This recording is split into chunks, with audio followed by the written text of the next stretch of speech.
De nouveau sur TV et Radio de Vie, nous continuons les enseignements sur les 7 trompettes.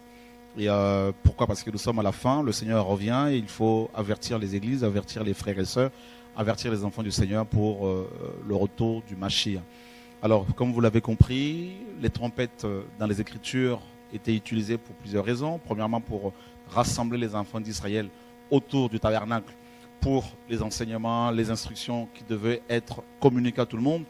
Deuxièmement, pour les préparer à la guerre. Paul nous dit dans 1 Corinthiens 14 et 8, si la trompette rend un son incertain, qui pourra se préparer à la guerre? Voilà, qui pourra se préparer pour la guerre? Personne. Donc on voit bien que nous avons intérêt, mes amis, à reconnaître le son des trompettes. Et deuxièmement, je voulais aussi vous dire que il y a un passage dans Psaume 89, verset 16, où il est dit que béni est le peuple qui connaît le son de la trompette. Il est important que nous comprenions, que nous sachions, mes amis, que nous ayons le discernement quand Dieu nous parle. Et les trompettes dans les Écritures représentent aussi les prophètes qui viennent pour éclairer, pour annoncer le retour du Mashiach, selon Isaïe 58, où Dieu disait à Isaïe, crie à plein gosier, ne te retiens pas, crie comme, n'est-ce pas, comme un chauffard. Voilà, donc Isaïe était comme une trompette dans sa génération, Moïse était une trompette dans sa génération, Élie également, Paul, Pierre, Jacques et Jean, c'était des hommes qui ont alerté, qui ont préparé, qui ont prévenu, qui ont annoncé des choses qui allaient arriver et qui ont préparé les frères et sœurs au retour aussi du Mashiach, notamment Paul, ainsi que Pierre, Jacques, tout ça. Et dans notre génération, il y a des frères et sœurs qui sont comme des trompettes, qui crient ici et là, qui aiment le Seigneur, qui aiment la vérité et qui annoncent avec beaucoup de force, beaucoup de détermination, le retour, mes amis, imminent du Mashiach. Et nous allons partager sur la 5e trompette. Nous sommes dans Apocalypse chapitre 9. On pourra nous lire cela à partir du verset 1er. Le 5e ange sonna de la trompette, et je vis une étoile qui tomba du ciel sur la terre, et la clé du puits de l'abîme fut donnée à cet ange. Et il ouvrit le puits de l'abîme, et une fumée monta du puits comme la fumée d'une grande fournaise. Et le soleil et l'air furent obscurcis par la fumée du puits. Des sauterelles sortirent de la fumée du puits et se répandirent sur la terre, et il leur fut donné un pouvoir comme le pouvoir qu'ont les scorpions de la terre. Et il leur fut dit de ne pas faire de mal à l'herbe de la terre, ni à aucune verdure, ni à aucun arbre, mais seulement aux hommes qui n'avaient pas la marque de Dieu sur leur front. Et il leur fut donné non de les tuer, mais de les tourmenter pendant 5 mois. Et le tourment qu'elles causaient était comme le tourment que cause le scorpion quand il pique un homme. En ces jours-là, les hommes chercheront la mort, mais ils ne la trouveront pas. Et ils désireront mourir, mais la mort fuira loin d'eux. Ces sauterelles ressemblaient à des chevaux préparés pour la guerre, et sur leur tête il y avait comme des couronnes semblables à de l'or, et leurs faces étaient comme des faces d'hommes. Elles avaient les cheveux comme des chevaux de femmes, et leurs dents étaient comme des dents de lion. Elles avaient des cuirasses comme des cuirasses de fer, et le bruit de leurs ailes était comme le bruit des chars à plusieurs chevaux et qui courent à la guerre. Elles avaient des queues armées d'aiguillons, comme les scorpions, et c'est dans leur queue qu'était le pouvoir de faire du mal aux hommes pendant 5 mois. Elles avaient sur elles comme roi l'ange de l'abîme, dont le nom en hébreu est Abaddon, mais en grec son nom est Apollyon. Le premier malheur est passé, et voici venir encore 2 malheurs après celui-ci. Voilà, mes amis, donc on va voir un peu les images. S'il vous plaît, donc on va nous montrer ici, voilà cette image, cette sauterelle. Et donc je pense que les gens la voient chez eux. Voilà, merci Seigneur. Donc regardez, frères et sœurs, ce dessin. Et en fait, ça représente un peu ce que Jean a vu par rapport aux sauterelles. Alors là, c'est terrible, parce que on nous dit que le 5e ange sonna de la trompette, et Jean voit une étoile qui tombe du ciel sur la terre. Et c'est la même chose, comme lors du retentissement de la 4e trompette, il y a eu aussi une étoile qui est tombée du ciel. Donc la 3e trompette, pardon. Et une étoile qui tombe du ciel, dont le nom était l'absinthe. Absinthe, pardon. Et là, au retentissement de la 5e trompette, pareil, une autre étoile tombe du ciel. C'est terrible. Le Seigneur nous dit dans Matthieu 24 que les étoiles vont tomber du ciel. Les puissances des cieux seront ébranlées. Yeshua nous a prévenus. Jésus nous a enseigné correctement, mes amis. Il a dit que les étoiles allaient tomber du ciel, le maître. Il a dit, n'est-ce pas, dans Matthieu 24, le Seigneur nous a prévenus. Voilà. Et regardez Matthieu 24, verset 29. On reste sur l'image de la sauterelle. Matthieu 24, 29. Aussitôt, après ces jours de tribulation, le soleil s'obscurcira, la lune ne donnera plus sa lumière, et les étoiles tomberont du ciel, et les puissances des cieux seront ébranlées. On nous parle des puissances des cieux qui seront ébranlées. Et Jésus associe les étoiles ici aux puissances des cieux. Ah oui, regardez dans Ephésiens 6, 12. Donc ces étoiles-là sont les puissances des cieux. C'est-à-dire, ce sont des démons. Ben oui, c'est pour cela qu'on nous dit ici que quand cette étoile va tomber du ciel, on va lui remettre la clé du puits de l'abîme. Ah, donc vous voyez bien que cette étoile-là est personnifiée. Cette étoile-là est personnifiée, hein, et on va lui donner une clé. Donc vous voyez bien que ce n'est pas étoile physique. Là, c'est vraiment un démon. À qui on va donner, la clé ici représente l'autorité. Vous voyez, l'autorité. Et on va voir, donc on a vu, hein, les puissances des dieux seront ébranlées. Quelles sont ces puissances-là dans Ephésiens 6 et 12?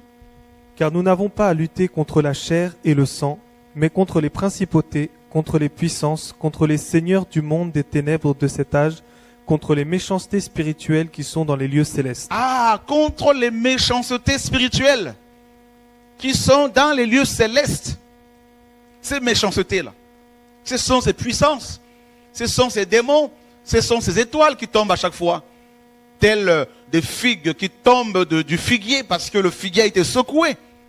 En fait, le Seigneur, plus il descend, plus les démons abandonnent leur fauteuil, leur trône, pour descendre sur la terre. Vous voyez, plus le jour du Seigneur approche, plus la terre est jugée. Et c'est grave, mes amis. Vous voulez croire encore en vos églises? Vous voulez croire encore à vos pasteurs? Vous voulez croire encore aux hommes? Eh bien, moi, je préfère, mes amis, de plus en plus me préparer ainsi que ma famille pour le retour du Mashiach. Et là, c'est terrible. On nous dit, mes amis, que la clé du puits de l'abîme va être donnée à cet ange. Et ça, il l'a déjà reçu. Et il ouvrit le puits de l'abîme et une fumée monta du puits comme la fumée d'une grande fournaise. Et le soleil et l'air furent obscurcis par la fumée du puits. Regardez ici d'abord. On nous parle d'abord de la fumée. On va nous lire Apocalypse 8, 4. Que représente la fumée dans la Bible? Et la fumée des parfums monta avec les prières des saints de la main de l'ange devant Dieu. Ah, la prière des parfums. Rappelez-vous bien qu'en Israël, les offrandes, mes amis, étaient consumées par le feu, tel que l'Holocauste. Noé, quand il sort de l'arche, il va offrir un animal à Dieu, et Dieu va sentir l'odeur. Il va sentir cette odeur-là, parce que la fumée montait. Gédéon, quand il a fait une offrande, la fumée est montée, et l'ange de Yahweh est monté avec la fumée. Donc, dans les Écritures, la fumée représente d'abord le parfum, l'encens, qui monte vers Dieu. Eh bien, ici, on nous parle d'une fumée qui vient, mes amis, de l'abîme, du puits de l'abîme. Donc, vous allez voir d'abord cet abîme-là, ça représente quoi? L'abîme dont il est question ici, mes amis, représente le lieu où Dieu a enfermé les démons. Certains démons, il a enfermé là-dedans les anges qui avaient, mes amis, couché avec les femmes dans Genèse 6. Voyez? Regardez ce que Pierre... D'abord, rappelez-vous bien dans Marc chapitre 4, je crois, quand le Seigneur va chasser les démons là. Hein? Les démons vont dire, ne nous envoie pas dans l'abîme. Vous vous rappelez? Voilà. C'est grave, mes amis. Je pense que le Seigneur est en train d'enseigner ses enfants, de nous enseigner correctement sa parole véritable, parce que nous avons besoin d'être éclairés réellement, parce que les temps sont compliqués. Hein? Donc, le démoniaque de Gadara, et là, le démoniaque disait, cet homme possédé par une légion, les démons lui disaient au Seigneur, ne nous envoie pas dans l'abîme. Vous vous rappelez de ce passage-là? Et on va pouvoir le prendre. Merci Seigneur. Nous sommes dans Marc chapitre 5.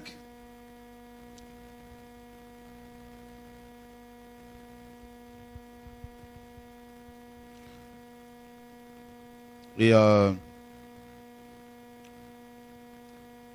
voilà. Donc, on va aussi prendre ce passage-là. Je crois que c'est dans Matthieu chapitre 8, 28.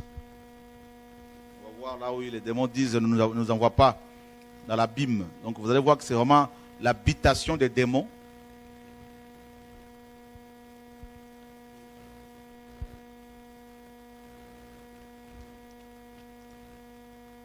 Voilà. Donc, on va retrouver ce passage là où les démons justement disent au Seigneur de ne pas les envoyer dans l'abîme. Hein. Voilà, parce que c'est des passages comme ça qui me viennent à l'esprit, mes amis, pendant l'enseignement. Donc, le Seigneur est en train vraiment de nous enseigner, de nous réveiller là, parce que les temps sont finis presque. Le Maître est en train de revenir. Voilà. Donc, je crois que c'est dans Luc. Hein. Merci Seigneur. Dieu nous réveille. Nous sommes dans Matthieu chapitre 8 verset 28. Et quand il eut passé de l'autre côté, dans le pays de Gadaréniens, 2 démoniaques sortant des sépulcres vinrent le rencontrer. Et ils étaient si dangereux que personne ne pouvait passer par ce chemin-là. Et voici ces crièrent en disant, qu'y a-t-il entre nous et toi, Jésus, fils de Dieu? Es-tu venu ici? Es-tu venu nous tourmenter hein, ici, avant le temps? Voilà. Et voilà, il y a un autre passage, je crois que dans Luc. Luc chapitre 5. À partir du verset 18. On va pouvoir nous le lire. Je crois que le Seigneur est en train de nous enseigner tout ce soir. Luc 5, verset 18. Et voici des hommes qui portaient sur un lit un homme qui était paralytique, cherchaient le moyen de le porter dans la maison et de le mettre devant lui. Comme ils ne savaient pas par où l'introduire. Ah, là c'est l'histoire de celui qui a été guéri. Donc là, on parle du démoniaque de Gadara. Donc, on va trouver l'abîme. Hein. On va aller sur l'abîme, là, puis on va retrouver les références là. Le Seigneur est en train de nous aider. Donc, en fait, je voulais juste vous montrer que l'abîme, ici, est vraiment l'habitation des démons hein, qui sont enfermés. Et par exemple, si on prend Apocalypse 20, donc en attendant de trouver ce passage-là, Apocalypse 20 à partir du verset 1er, et là on nous dit qu'un ange va venir et il va enfermer Satan hein, dans l'abîme. Et c'est le même mot grec qui est utilisé, c'est le même endroit d'où sort justement cette fumée. Hein, donc en fait, la fumée ici dans Apocalypse 9 nous parle du péché. Le péché. La fumée dans les Écritures parle à la fois du parfum qui monte vers Dieu, donc voilà, qui est associé aux prières de saints. Mais la fumée aussi est associée au péché, c'est-à-dire le péché sent mauvais. Les démons aussi sentent mauvais. Vous voyez? Donc là, quand on va ouvrir le puits de l'abîme ici, eh ben, les démons vont sortir de là avec cette fumée. C'est le péché. Et regardez, cette fumée va couvrir, donc nous allons faire ici d'abord une interprétation allégorique, spirituelle, symbolique. Donc le puits, bien sûr, c'est l'abîme, c'est l'habitation des démons. Donc on va le lire. Donc Luc 8, versets 30 et 31, Jésus lui demanda, quel est ton nom? Légion, répondit-il, car plusieurs démons étaient entrés en lui. Et il priait Jésus de ne pas leur ordonner d'aller dans l'abîme. Ah, les démons vont supplier Jésus pour ne pas qu'il les envoie dans l'abîme. Pourquoi? L'abîme ici signifie, hein, comment dire, sans fond, littéralement, sans fond. Donc tu tombes sans t'arrêter. Et c'est noir, c'est ténébreux, c'est horrible, il y a la souffrance terrible. Et les démons disent au Seigneur, ne nous envoie pas là-bas. Ça veut dire qu'il y a des démons qui sont là-dedans. Regardez ce que Pierre nous dit. Hein, Pierre, 2 Pierre, chapitre 2.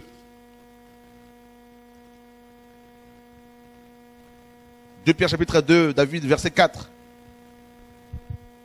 2 Pierre 2, verset 4. Car si Dieu n'a pas épargné les anges qui ont péché, mais s'il les a précipités dans l'abîme, et les a liés avec des chaînes d'obscurité, les a livrés pour y être gardés jusqu'au jugement. Mhm. Et s'il n'a pas épargné l'ancien monde, mais s'il a préservé Noé, lui, 8e, qui est le prédicateur de la justice et a fait venir le déluge sur le monde des impies. Ok, on s'arrête là. Regardez bien. Pierre nous dit qu'il y a des anges qui ont péché et qui sont enchaînés par Dieu dans l'abîme. Ah, et tout de suite il parle de Noé. Donc nous comprenons dans Genèse 6 là-bas, que ces anges-là sont ces anges qui ont quitté leur demeure, qui ont eu des rapports avec les femmes. Voyez? Parce qu'on ne parle pas des démons, on dit des anges qui ont péché. Et ces anges-là ont effectivement péché, ils ont couché avec des femmes, et Dieu les a précipités dans l'abîme. Et c'est terrible, c'est une prison. Apocalypse 20, 1.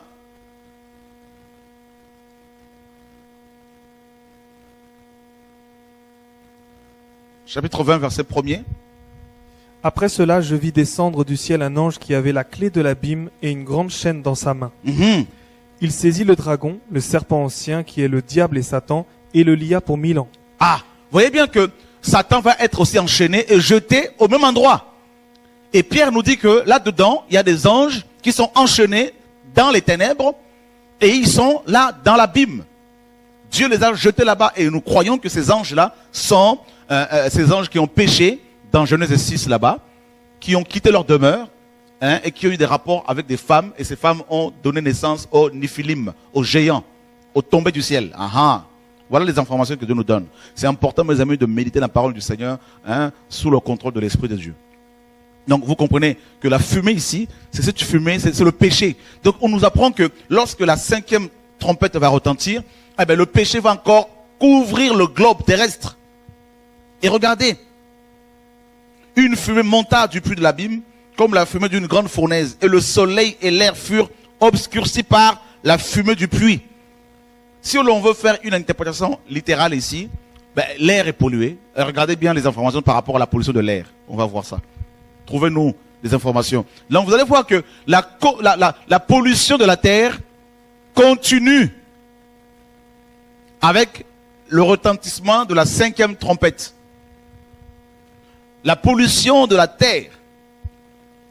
Voyez? Que Dieu, mes amis, nous aide. Que Dieu nous garde. Et on nous dit que le soleil et l'air furent obscurcis par la fumée du puits. Rappelez bien que le soleil ici nous parle aussi d'Israël. Hein? Voilà, d'Israël. Et donc, eh ben, la fumée, Israël actuellement est couvert, comme les autres nations, par cette fumée qui représente le péché, bien sûr. C'est pour cela que les mêmes lois sont votées en Israël, les lois qui sont votées dans le monde sont aussi votées sont aussi votées et promulguées en Israël. Alors que cette nation n'est pas comme les autres nations parce que Dieu l'a mise à part pour une œuvre excellente. Et voilà. Et c'est terrible de voir, mes amis, comment la parole du Seigneur est vraie. Hein? Donc le puits de l'abîme, c'est une prison. C'est une prison, tout simplement. Et on nous dit, des sauterelles sortirent de la fumée du puits et se répandirent sur la terre, et il fut donné, et leur fut donné un pouvoir comme le pouvoir qu'ont les scorpions de la terre. C'est terrible. Yeshua a dit quoi dans Luc 10, 19? Voici, je vous ai donné le pouvoir de marcher sur les serpents et sur les scorpions. Eh bien, il parlait de ces scorpions-là aussi. Il parle de ces démons-là. Ce sont des démons. Ces scorpions-là sortent de l'abîme. C'est pour cela que Yeshua nous a dit qu'il nous donne cette autorité-là. Voilà. Ben oui, mes amis. On va le lire. Pendant que les frères et sœurs nous cherchent d'autres informations, je crois que ce soir, Dieu nous enseigne vraiment. Gloire à Dieu. Vous voyez, Yeshua nous a prévenus, qui nous a équipés avec des chaussures. Hein? C'est pour cela que Paul nous dit que nous devons être chaussés en tant que combattants. Parce que ces scorpions-là, ces esprits-là, mes amis, sont déjà là. La fumée, leur fumée, c'est-à-dire ils amènent cette fumée sur toute la terre. En fait, ils enfument la terre. Voilà, avec le péché. Regardez la pollution de l'air. Vous voyez pas que la parole s'accomplit, mes amis? Regardez la pollution de l'air, la pollution de l'air en Chine, partout ici et là. Regardez bien, on va le lire. Nouveau record du niveau de gaz à effet de serre en 2014. C'est terrible, mes amis. Regardez bien cette photo. le niveau de concentration des gaz à effet de serre a atteint un nouveau record en 2014, a annoncé lundi dans son rapport annuel l'Organisation météorologique mondiale, une agence de l'ONU à Genève. Voilà. Donc, vous voyez bien que la parole s'accomplit. La parole nous dit, la parole nous dit que l'air va être obscurci. Eh bien, c'est le cas. Tapez-nous des images, mes amis, et pollution en Chine. Hein? Vous allez voir à quel point la parole est vraie, à quel point les Écritures ne nous trompent pas. Dieu nous avertit que les temps sont difficiles, qu'il nous faut nous réveiller, mes amis. Et moi, je voudrais vraiment de la part du Seigneur dire aux pasteurs, aux prédicateurs, aux apôtres, aux prophètes, aux anciens, aux diacres, à tous ceux qui aiment Jésus, mes amis, indépendamment de vos dénominations, il faut vraiment qu'on se prépare, il faut vraiment qu'on sorte, mes amis, nous tous, qu'on sorte, mes amis, de la religion, qu'on sorte du monde pour aller vers le Seigneur, parce qu'il est en train de revenir. Les prophéties s'accomplissent sous nos yeux. Sous nos yeux. N'attendez plus le retentissement des trompettes, c'est déjà arrivé. Nous attendons seulement le retentissement de la 7e trompette. Voyez, frères et sœurs, c'est ce que vous devez comprendre. Est-ce qu'on a trouvé d'autres images de la pollution de l'air? On peut les balancer, s'il vous plaît, on va y aller parce que les frères et sœurs sont éclairés comme moi-même ce soir. Voilà. Donc, vous voyez, hein, la fumée sort du puits de l'abîme et l'air est obscurci. Le soleil est obscurci. Avec une telle pollution, le soleil, les rayons du soleil ne peuvent plus parvenir jusqu'à nous. Hein? Regardez la pollution de l'air en Chine. Les gens sont obligés de porter des masques. Hein? D'autres images, on va y aller assez rapidement. Regardez la pollution ici. Regardez, on ne voit même pas les bâtiments.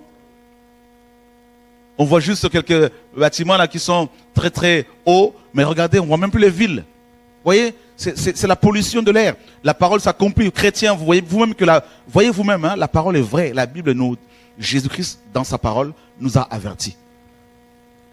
Voyez, on continue.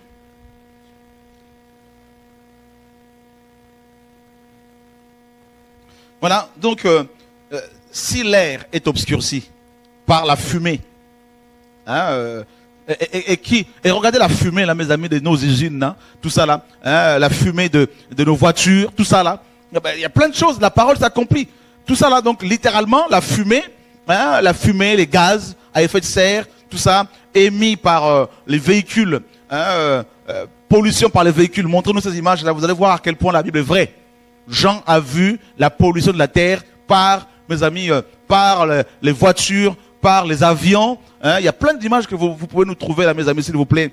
Et tout ça. Regardez même la ville de Paris, comment elle est polluée. Regardez ici, là, mes amis, là, regardez l'image. Voyez, la Bible est vraie. La parole de Dieu est digne de confiance. Regardez, mes amis, notre génération, notre monde. Regardez les villes du monde. Il y a tellement de véhicules que la fumée sort du puits de l'abîme. Hein? Voilà. Regardez la différence. Regardez la différence. Pollution à Paris. Nous lisons Apocalypse et on ne fait pas forcément rapport, de parallèle, de corrélation avec ce que le monde vit actuellement. La parole est vraie. Hein, pendant que les images défilent, et moi je vais lire ce passage encore. Le cinquième ange sonna de la trompette, et je vis une étoile qui tomba du ciel sur la terre, et la clé du puits de l'abîme lui fut donnée. Et il l'ouvrit, hein, donc cet ange bien sûr, et il ouvrit le puits de l'abîme, et une fumée monta du puits comme la fumée d'une grande fournaise. Et le soleil et l'air furent obscurcis par la fumée du puits. Là, nous faisons une interprétation littérale. Jean a vu la pollution de la terre. Jean a vu les villes de la terre polluées. Et ça tue. Les gens bien sûr, vont mourir. Les gens meurent de cancer parce que ces produits rejetés dans l'air comme ça, ces produits toxiques, provoquent des problèmes respiratoires, hein, de l'asthme et tout ça. Et les gens en meurent. Regardez la fumée qui monte, hein, des usines ici et là. Ça pollue de plus en plus. Voilà. Dieu a toujours raison. Donc vous comprenez pourquoi, regardez les véhicules, la pollution, tout ça. Vous comprenez pourquoi, mes amis, l'environnement, aujourd'hui, préoccupe les États, les gouvernants, les autorités, et le gouvernement mondial est en train d'être mis en place parce que l'humanité, mes amis, se réveille et elle s'aperçoit que la terre va mal et il faut absolument des lois, de nouvelles lois, et des lois soient votées pour préserver la terre, pour préserver l'environnement. C'est le gouvernement mondial qui se met en place. Voilà. C'est sous nos yeux tout ça là. Vous voyez bien que le Seigneur n'est plus loin. Le maître est en train de revenir. Regardez la pollution. Regardez toutes ces images de la pollution. Voilà, que les frères et sœurs trouvent. Voilà. C'est terrible. La terre va mal. Regardez la pollution. Voilà. Voilà. Donc, qu'est-ce qu'on apprend? Donc, vous savez également, on peut continuer à montrer les images pour que les frères et sœurs se rendent compte à quel point le monde va mal. Pollution par les véhicules, voilà, dans les nations, et par les déchets, n'est-ce pas? Et derrière ça, en fait, c'est un jugement. Regardez les centrales nucléaires, tout ça, et les eaux qui sont polluées, des poissons qui meurent, et voilà. Regardez-moi l'état des eaux. Voilà. Donc la terre, Seigneur, reviens nous chercher. Nous sommes fatigués. Et dans nos églises, au lieu de nous montrer ces choses, de nous parler de l'état du monde, nous montrer, au lieu de nous enseigner sur les réalités spirituelles, sur le retour de Mashiach, on nous parle de l'argent. Regardez-moi comment les gens sont de plus en plus, mes amis, contaminés et vivant parmi les immondices. Regardez les pêcheurs, ce qu'ils récupèrent sur la mer. Voyez? L'état du monde. Dans quel monde vivons-nous, mes amis? Regardez les eaux sales qui sont déversées sur des rivières, sur la mer, sur les océans. Nous vivons actuellement au milieu d'une poubelle, mes amis. Voilà. Donc vous comprendrez, mes amis, que c'est la parole qui s'accomplit sous vos yeux. Regardez-moi bien toutes ces choses, ces images. Et voilà, le monde va mal. Et vous croyez encore que, mes amis, vous allez construire un petit coin de paradis sur terre? Nous croyons plutôt que Yeshua, nous voulons mettre notre espérance plutôt en Yeshua pour partir de ce monde, mes amis, polluer ce monde malade. Voilà. Et donc là, nous faisons bien sûr l'interprétation littérale, une interprétation littérale du livre d'Apocalypse au chapitre 9, à partir du verset 1er. Donc le retentissement de la 5e trompette. Alors, on nous parle des sauterelles qui sortent de ce puits, de cette prison. Alors les sauterelles, bien sûr, dans les Écritures, représentent une armée. Une armée que Dieu envoie pour juger les gens. Nous sommes dans le livre de... Et si on peut nous lire, s'il vous plaît.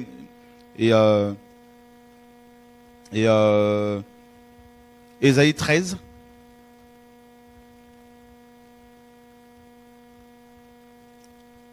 Que Dieu nous garde.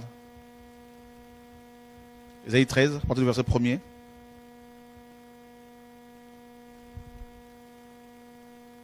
Prophétie sur Babylone révélée à Ésaïe, fils d'Amoth. Élevez la bannière sur la haute montagne, élevez la voix vers eux, faites des signes avec la main et qu'on entre dans les portes des magnifiques. C'est moi qui ai donné des ordres à ceux qui me sont consacrés. J'ai appelé mes hommes forts pour exécuter ma colère, ceux qui se réjouissent de ma grandeur. Il y a sur les montagnes un bruit d'une multitude, comme celui d'un grand peuple. On entend un tumulte de royaumes, de nations rassemblées. Yahweh des armées passe en revue l'armée pour le combat. D'un pays éloigné de l'extrémité des cieux, Yahweh vient avec les instruments de sa colère pour détruire tout le pays. Hurlez, car le jour de Yahweh est proche. Il vient comme un ravage du Tout-Puissant. C'est pourquoi toutes les mains deviennent lâches et tout cœur d'homme se fond. Ils sont épouvantés. Les détresses et les douleurs les saisissent. ils sont en travail comme celles qui enfantent. Ils se regardent les uns les autres avec stupeur. Leurs visages sont comme des visages enflammés. Mhm. Voici, le jour de Yahweh arrive. Oh oui. Jour cruel, jour de colère et d'ardente fureur, Mhm. qui réduira le pays en désolation et en exterminera les pécheurs. Mhm. Même les étoiles des cieux et leurs astres ne feront plus briller leur lumière. Ah, Le soleil s'obscurcira dès son lever, et la lune ne fera plus resplendir sa lueur. voilà, la pollution. Là, si on fait une interprétation littérale, donc c'est la pollution. Donc là, c'est le cas. Et parce que les hommes, vous savez, moins les hommes sont atteints par le soleil, plus ils sont dépressifs, plus ils sont angoissés. Parce que le soleil apporte, vous voyez, le soleil est indispensable à la vie. Voilà. Donc plus il fait gris, plus il y a des suicides. Donc vous voyez bien que Dieu dit que le climat allait changer avant son retour. Dieu l'a prophétisé par Ésaïe. Si l'on fait une interprétation littérale, et si l'on fait une interprétation allégorique d'Ésaïe 13, Dieu parle de la paganisation d'Israël. Voyez? Voilà. Et c'est le cas actuellement. C'est ce que nous voyons, mes amis. C'est ce qui se passe. C'est terrible. L'insalubrité de l'environnement provoque 12 600 000 décès par an. Voilà. Donc, c'est terrible de voir à quel point la parole s'accomplit. Alors, nous sommes dans Joël aussi. Joël chapitre 2, verset 10. Joël 2, 10. Par rapport aux sauterelles, vous voyez que c'est une armée que Dieu envoie. Ce sont des démons, mais c'est Dieu lui-même qui les envoie parce que les hommes ne veulent pas se convertir. Les hommes ne veulent pas se tourner vers Dieu. Joël 2, verset 10. La terre tremble devant eux, les cieux sont ébranlés, le soleil et la lune s'obscurcissent et les étoiles retirent leurs éclats. Aussi Yahweh fait entendre sa voix devant son armée parce que son camp est très grand, car l'exécuteur de sa parole est puissant. Certainement le jour de Yahweh est grand et terrible. Qui pourra le supporter? Maintenant encore, dit Yahweh, revenez à moi de tout votre cœur avec des jeûnes, avec des pleurs et des lamentations. Joël 3,15. Joël 3 au verset 15. Le soleil et la lune s'obscurcissent et les étoiles retirent leurs éclats. Leur éclat. Vous voyez, Dieu parle de cette confusion là, mes amis là. Et on voit vraiment que la parole est digne de confiance. Ésaïe 60 nous dit que la terre va, n'est-ce pas, et va carrément être plongée dans les ténèbres. Donc c'est déjà le cas. Joël chapitre 2, verset 4. Joël 2 au verset 4. Leur aspect est comme l'aspect des chevaux et ils courent comme des cavaliers. Joël 2. Joël 2. Verset 3, 4 alors. Donc verset 3. Devant lui est un feu dévorant et derrière lui une flamme brûle. Devant lui le pays était comme le jardin d'Éden et derrière lui la désolation d'un désert et rien ne lui échappe. 2, 25. 2, 25. Ainsi, je vous rendrai les fruits des années qu'ont dévoré la sauterelle, le gélec, le hasil et le gazam, ma grande armée que j'avais envoyée contre vous. Dieu dit que, en fait, c'est ça, là, le gélec, le gazam, ce sont des espèces de sauterelles. Et Dieu dit, ces sauterelles, lui-même les avait envoyées pour détruire, mes amis, les champs d'Israël. Et en fait, ici, là, l'Apocalypse nous dit, les sauterelles vont sortir du puits de l'abîme, ce sont les démons, et pour frapper justement la terre. Et Amos 4, 9. Et rappelez-vous bien dans Exode 10, si vous lisez à la maison, vous allez voir que Dieu avait envoyé des sauterelles en Égypte pour détruire leurs champs. L'histoire se répète. C'est ce que Jean va voir. Mais cette fois-ci, ce que Jean a vu, c'est aussi ces sauterelles-là, ce sont des démons. C'est terrible, mes amis. Ce sont des démons qui sont dirigés par un ange, l'ange de l'abîme, Abaddon ou encore Apollyon, c'est-à-dire c'est le destructeur. C'est terrible, l'ange de l'abîme, c'est-à-dire ce démon qui est là, qui gère les démons les anges qui sont enfermés là-bas, dans l'abîme, et un démon qui le gère, qui est leur roi, qui est leur prince, leur roi. C'est le destructeur. Vous croyez quoi avec la pollution de la terre se détruit. Voilà. Il y a aussi une pollution de l'air, la pollution spirituelle. Hein? L'air, dans la Bible nous parle de quoi? De l'esprit. Hein? L'esprit, c'est le vent, rouac. Voyez? C'est terrible, mes amis. Et sur le plan spirituel, l'air qui est pollué, c'est l'esprit qui est pollué, pas l'esprit de Dieu, mais les esprits des hommes. Pourquoi? Parce que Dieu veut sauver nos esprits. Dieu est esprit. Il faut l'adorer en esprit, en vérité. Et voilà pourquoi les démons viennent polluer les esprits des hommes. Avec des images de sexe, des images d'argent, des images subliminales. Eh bien, les esprits des hommes, leur air, l'air spirituel est pollué, mes amis. Voyez? Et la parole s'accomplit. Nous devons comprendre que les temps sont compliqués, les temps sont difficiles. L'air, parce que nous devons toujours faire une interprétation, deux types d'interprétation, allégorique et littérale. Donc sur le plan spirituel, l'air qui est pollué, c'est la parole, hein, c'est l'esprit, les esprits des hommes qui sont pollués.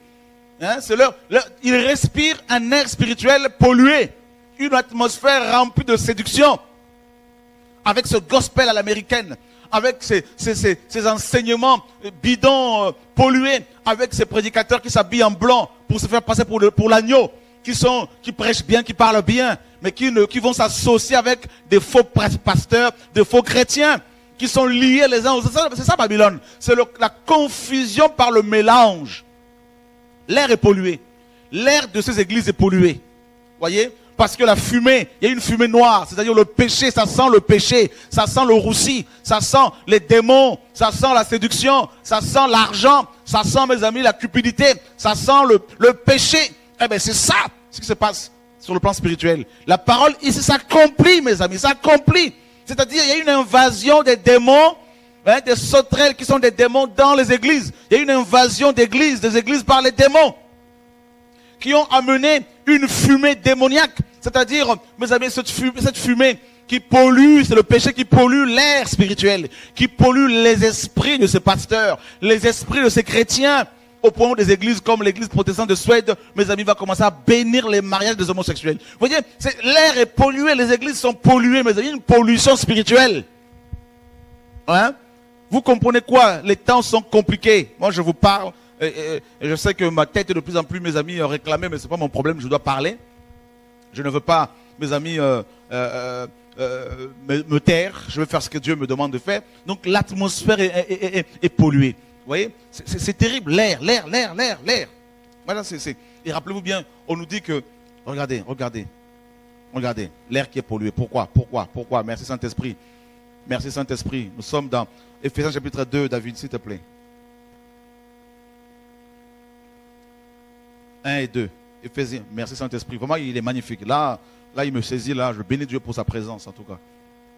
Éphésiens 2, verset 1. Et lorsque vous étiez morts dans vos fautes et dans vos péchés, dans lesquels vous marchiez autrefois, suivant l'âge de ce monde, selon le prince de la puissance de l'air, qui est l'esprit qui agit maintenant avec efficacité dans les fils rebelles à Dieu. Le prince de l'esprit de l'air. Vous voyez, mes amis? Eh bien voilà. Regardez-moi, mes amis. C'est la confusion totale. C'est la confusion. C'est la pollution spirituelle. Pourquoi? Parce qu'on nous dit justement que à l'esprit, hein, de la puissance de l'air. On va le relire encore là, le verset 2 là. Éphésiens 2. Dans lequel vous marchiez autrefois, suivant l'âge de ce monde, selon le prince de la puissance de l'air, qui est le prince de la puissance de l'air. Voilà pourquoi il envoie ces sauterelles, hein, avec cette fumée qui vient polluer l'air, parce qu'il gère l'air. Oh Seigneur, sauve-nous. Et quels sont les 4 éléments que les Grecs adoraient? La terre, l'air, le feu et les eaux. Voyez? Vous allez taper le nom de l'esprit de l'air. Tapez seulement l'esprit de l'air, vous allez voir ce que ça va sortir là. C'est la confusion. C'est la confusion, mes amis. Nous sommes dans un temps critique. Très critique. Et on nous dit que ces sauterelles, ces sauterelles ont le même pouvoir que les scorpions. Et voilà, parce que ça pique. Vous voyez? Quand un pasteur qui a prêché la sanctification hier est piqué par ces esprits-là, eh ben, le venin fait son effet à l'intérieur, produit un autre évangile. Voilà. Voilà, produit un comportement, un caractère. Que Dieu nous aide, mes amis. Et la parole nous dit que Dieu leur a dit, hein, donc il leur fut dit de ne pas faire du mal à l'herbe, ni à la terre, ni à aucune verdure, ni à aucun arbre, mais seulement aux hommes qui n'avaient pas la marque de Dieu sur leur front. La marque de Dieu. La marque de Dieu. C'est selon Ephésiens 1, 13. C'est l'Esprit de Dieu. Ephésiens 4, mes amis, 30, c'est l'Esprit de Dieu. La marque de Dieu, c'est aussi sa parole. C'est le nom de Yeshua. Eh bien, mes amis, ces démons font du mal dans les églises, font beaucoup de dégâts dans les églises. Et les gens qui n'ont pas la marque de Dieu sont de plus en plus touchés. Et les gens souffrent. Hein, le tourment que cause le scorpion quand il pique un homme, nous dit la parole. Et il leur fut donné, non de les tuer, mais de les tourmenter pendant 5 mois. Et le tourment qu'elle causait était comme le tourment que cause le scorpion quand il pique un homme. Et en ce jour-là, les hommes chercheront la mort et ils ne la trouveront pas. Hein, donc, vous voyez, ça veut dire que c'est pas que les gens ne vont pas mourir. Ça, c'est un langage aussi prophétique. C'est pour nous montrer que les gens vont vouloir vraiment mourir. Vous voyez? Mais ils ne vont pas mourir tout de suite. Ils vont mourir dans des... Hein, ils vont souffrir tellement. Et ils vont chercher la mort pour être délivrés. Mais ça va être compliqué. Ça va être compliqué pour eux, mes amis. Et ils ne la trouveront pas, nous dit la Bible. Et c'est déjà le cas. Beaucoup souffrent tellement qu'ils veulent mourir, mais ils n'arrivent pas à mourir. Et ils désireront mourir, mais la mort fuira loin d'eux. Ces sauterelles ressemblent à des chevaux préparés pour la guerre. Et comme dans Joël là-bas, préparés pour la guerre. Donc il y a une guerre qui est lancée, une guerre qui est déclarée. Et sur leur tête, il y avait comme des couronnes semblables à de l'or. L'or. Beaucoup de pasteurs aiment l'or aujourd'hui. Voyez? Et ces sauterelles ont des couronnes. C'est-à-dire que ces démons-là ont déjà été récompensés par le diable parce qu'ils travaillent efficacement. Voyez? Et la parole nous dit que leurs faces étaient comme des faces d'hommes. C'est terrible, hein? Vous voyez le mélange là? C'est terrible. Donc on va nous montrer encore ces sauterelles là, si c'est possible. Hein? Voyez? Donc, l'image de la sauterelle là qu'on a vu tout à l'heure, le dessin là. Et leurs faces étaient comme les faces, des faces d'hommes. Voilà, donc vous voyez, vous avez l'image ici, cette sauterelle, regardez bien. C'est terrible. Elles avaient des cuirasses, comme des cuirasses de fer. C'est vraiment des démons équipés pour la guerre, hein. Ce sont des démons guerriers. Et le bruit de leurs ailes était comme le bruit des chars à plusieurs chevaux qui courent à la guerre. Et là, sur le plan littéral, nous avons des hélicoptères. Voilà, on peut montrer les images des hélicoptères. Et ce qui se passe, mes amis, si on fait une interprétation littérale, ce sont les hélicoptères. Mes amis, on va voir un peu ces hélicoptères Apache. C'est terrible de voir à quel point la parole est vraie, la parole est digne de confiance. Elles avaient des queues armées d'aiguillons comme les scorpions, et c'est dans leur queue qu'était le pouvoir de faire du mal aux hommes pendant 5 mois. Voyez? Elles avaient sur elles comme roi l'ange de l'abîme, dont le nom est Abaddon, Abaddon en hébreu, mais en grec, c'est Apollyon. Vous voyez, c'est vraiment la parole qui s'accomplit. Hein? Regardez ces hélicoptères-là, mes amis. Voilà, vous voyez, c'est vraiment, Jean a vu toutes ces choses-là. Donc là, nous avons 2 types d'interprétation. La photo au-dessus, c'est une interprétation littérale. Donc il est question, donc ces sauterelles, c'est vraiment des hélicoptères, des chars de feu. Voilà. Et l'image d'en bas, ce dessin, nous parle d'une interprétation allégorique, symbolique. Donc c'est vraiment des démons qui ont cette forme-là et qui vont polluer les hommes, attaquer les églises, tout ça, et piquer des pasteurs, piquer les chrétiens qui deviennent mous, qui deviennent religieux, qui deviennent, mes amis, impudiques, cupides, tout ce que vous voulez. Voilà. Et on nous dit qu'elles avaient des cuirasses, comme des cuirasses de fer. Alors, regardez l'hélicoptère là, c'est du, donc le métal là, c'est vraiment du fer. Hein. Et on nous dit également, le bruit de leurs ailes était comme le bruit des chars à plusieurs chevaux qui courent à la guerre. Oui, les bruits des hélices.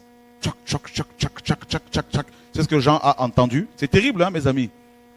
C'est terrible. Voyez? Et la parole nous dit que, mes amis, la bête d'Apocalypse 13 monte de l'abîme. Voyez? Donc c'est le même mot grec, abîme. Donc vous voyez bien que même la bête sortira de l'abîme. C'est terrible, mes amis, comment la parole est vraie. Hein? La parole est vraie. Donc la bête, l'homme impie, vient de l'abîme, mes amis. Vient de l'abîme. Que Dieu nous aide, que Dieu nous protège, que Dieu nous garde, que Dieu garde nos familles. Car les temps sont vraiment compliqués, de plus en plus compliqués. Et voilà. Et les gens vont être tourmentés. Tourmentés. Eh bien, il y a le tourment. Beaucoup sont tourmentés aujourd'hui. Tourmentés de plus en plus. Voilà. Que Dieu nous soutienne. Donc, on revient sur le plateau. Voyez, mes amis, les temps sont compliqués, les temps sont difficiles. Et Dieu, dans le passé, a envoyé une armée de sauterelles en Égypte pour frapper cette nation. Et ces sauterelles, quand elles arrivaient, elles mangeaient tout. Toutes les cultures étaient, n'est-ce pas, les champs étaient dévastés. Eh bien, ça a provoqué beaucoup de famine. Hein. Et c'est exactement ce qui se passe actuellement. Ces sauterelles spirituelles qui arrivent dans les églises, mes amis, piquent les gens, tels des scorpions, parce que les gens n'ont pas de chaussures, n'est-ce pas, le zèle, la foi, la crainte de Dieu pour marcher sur ces esprits. Eh bien, ces chrétiens, ces faux chrétiens, ces religieux, eh bien, perdent la foi. Ces prédicateurs perdent la foi. Et sont tourmentés par des démons, bien sûr, tourmentés nuit et jour par des démons, des femmes de nuit, des maris de nuit, n'est-ce pas, des démons de sexe, des démons d'impudicité, des démons de sirène des eaux, tout ce que vous voulez, tous ces esprits impurs qui polluent les églises, mes amis, avec un évangile tronqué. Et sur le plan littéral, ben, si on fait une interprétation littérale de ce passage, ben, c'est des guerres, de plus en plus de guerres, de plus en plus d'hélicoptères qui sont fabriqués, des chars de feu, des chars de guerre qui sont fabriqués pour tuer de plus en plus de vies. Voilà, donc, que Dieu, mes amis, nous soutienne. Je ne sais pas l'image que les gens voient chez eux. Et donc, c'est parfait, il n'y a plus d'image là sur la télé. Que Dieu soit béni, en tout cas, pour, mes amis, ces courts moments d'exhortation, d'enseignement qui nous enseignent, qui nous montrent que Yeshua n'est plus loin. Voilà, donc lundi, on aura l'occasion, je pense, même lundi ou même demain soir.